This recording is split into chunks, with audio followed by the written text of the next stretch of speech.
Hello, and I welcome you to the UPSC Prelims Chaturya series of SHANTHA LAKSHMI IAS Academy, where we would be discussing daily 5 Prelims MCQs from the daily news of the Hindu, Indian Express and PIB. So let's begin. First question. Consider the following statements regarding special category status.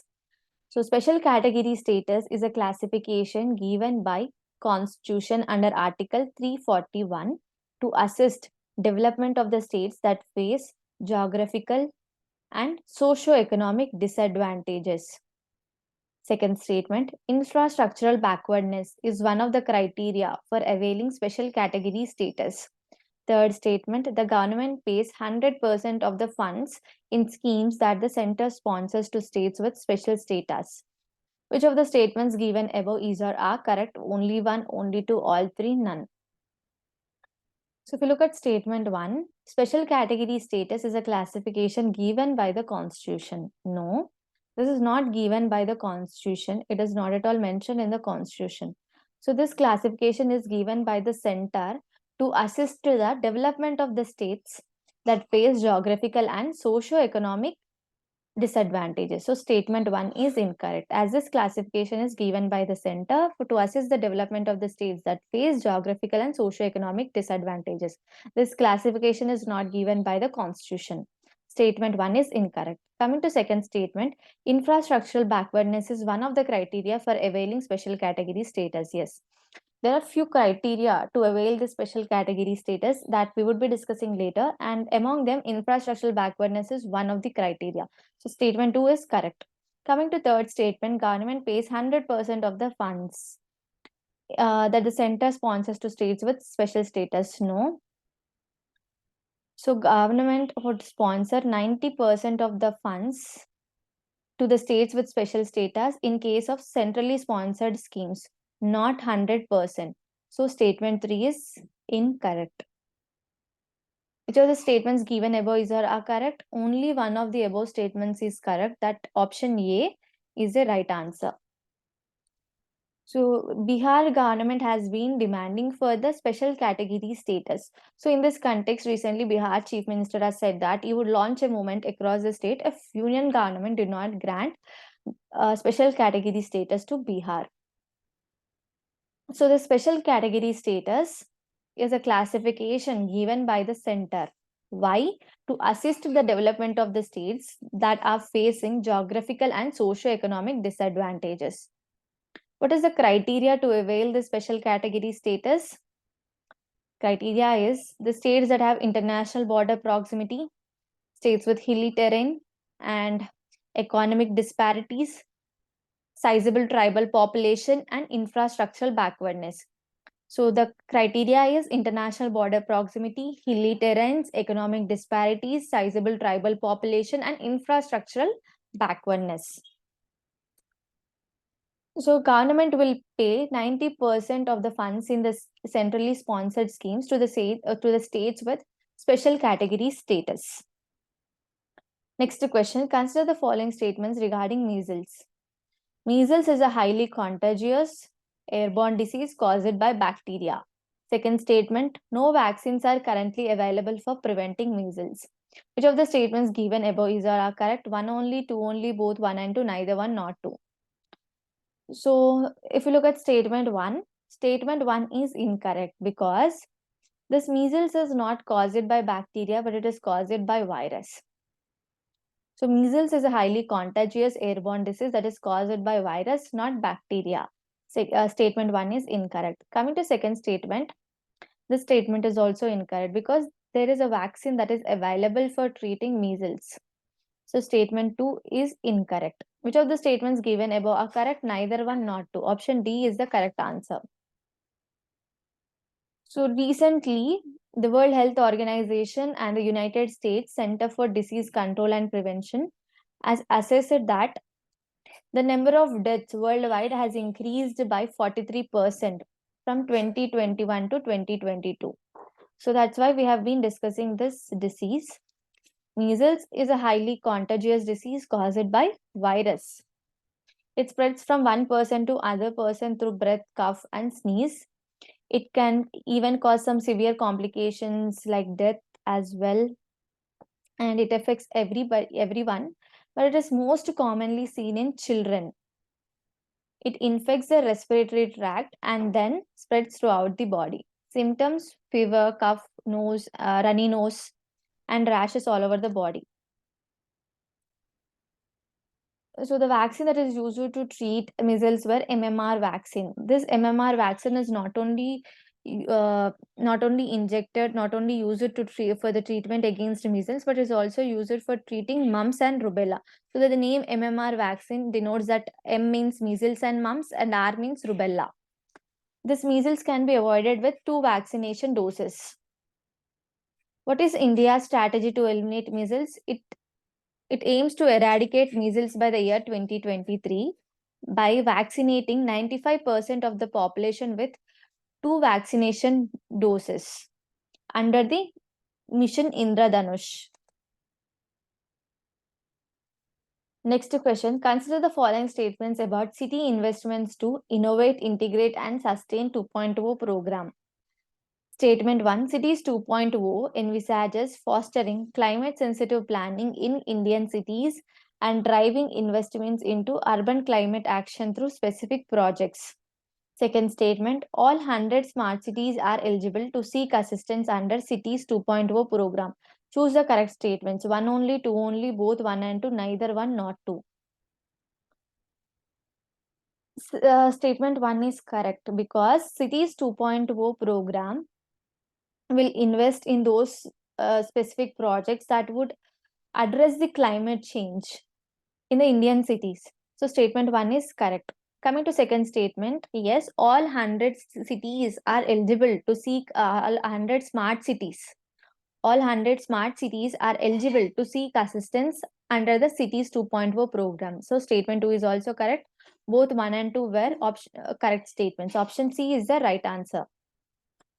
So the second phase of cities program was recently launched by the Ministry of Housing and Urban Affairs. Under this, it will encourage climate sensitive planning in Indian cities by investing into urban climate action through specific projects. So this is an initiative of Ministry of Housing and Urban Affairs in collaboration with French Development Agency, KfW Development Bank, European Union, and the National Institute of Urban Affairs. So Cities 2.0 is an initiative of Ministry of Housing and Urban Affairs in collaboration with French Development Agency, KfW Development Bank, European Union, National Institute of Urban Affairs.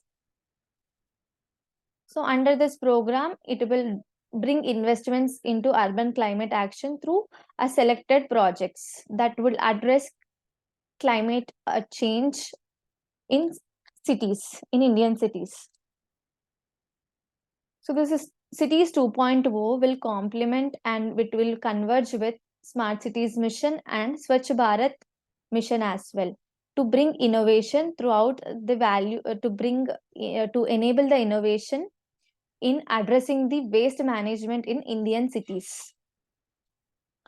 All 100 smart cities are eligible to seek assistance under Cities 2.0 program. Next question, consider the following statements with respect to Prime Minister Janjati Adivasi Nyaya Maha Abhiyan. Statement 1, it aims to ensure last mile welfare scheme delivery and protection of particularly vulnerable tribal groups. Second statement, under the scheme, monthly cash assistance will be provided for tribal children's education. Which of the statements given above are correct? 1 only, 2 only, both 1 and 2, neither 1, not 2.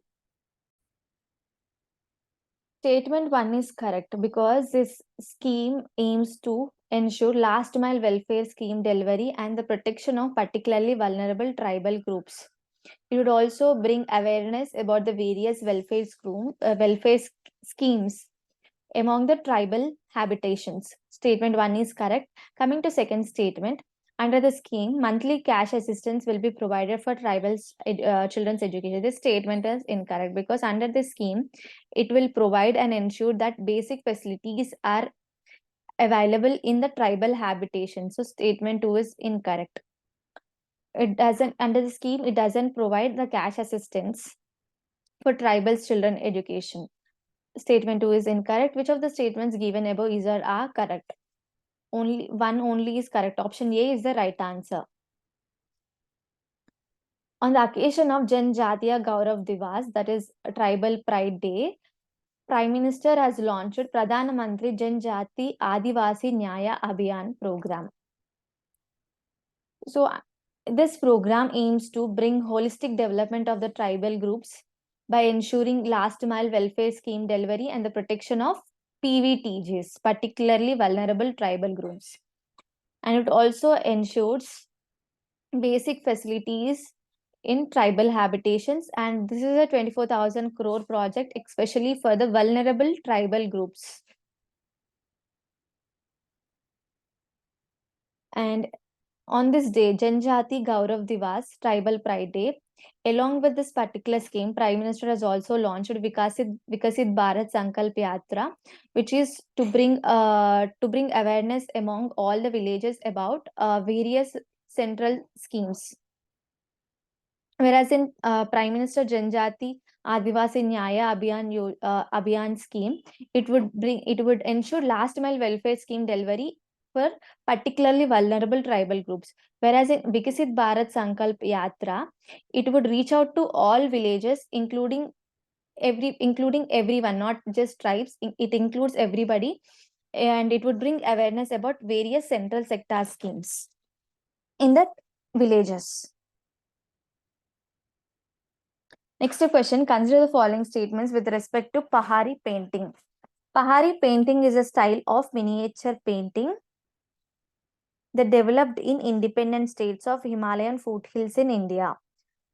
Second statement, the roots of miniature painting tradition traces back to Buddhist Pala dynasty. Pahari paintings is confined to religious epics such as Mahabharata, Ramayana, Puranas, and Gita. How many of the statements given above are incorrect? One, only two, all three, none of the above.